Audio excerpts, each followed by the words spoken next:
life happened. Like so many of us, this woman didn't start out thinking that she would have five husbands. She didn't plan it. She didn't ask for it. And I'm sure if given the choice, she would have chosen for things to go another way. But that's what happens when life happens. And I know that somebody in the house knows what I'm talking about today, because we have all started out life with ideas and plans of how we wanted our lives to go. But somewhere along the line, life happened. Accidents happened. Mistakes happened. Bad choices happened. Breakups happened. Divorce happened. Illness happened. But does anybody know that we are not defined by what happened in our lives? The only thing that can define our lives is God himself. Here is how we know that the Samaritan woman in our text is a nasty woman who persisted. First, I don't know why, but for some reason, the woman in our text is coming to the well alone.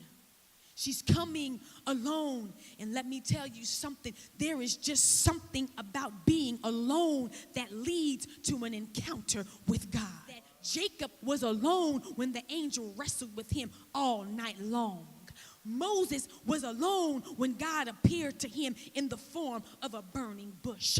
Elijah was alone in a cave on a mountain when God passed by and said, "What are you doing here, Elijah?"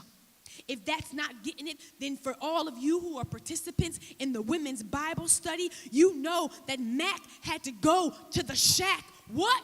Alone. Don't try so hard to fit in. Maybe God has you alone for a reason.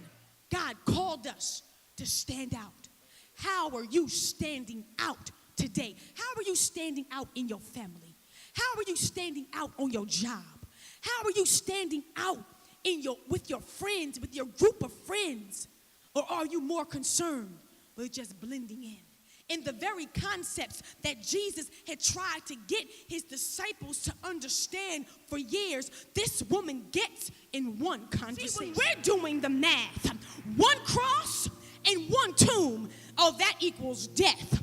But you see, the way my God's math is set up, one cross and one tomb equals early on Sunday morning. God got up with all power in his hand.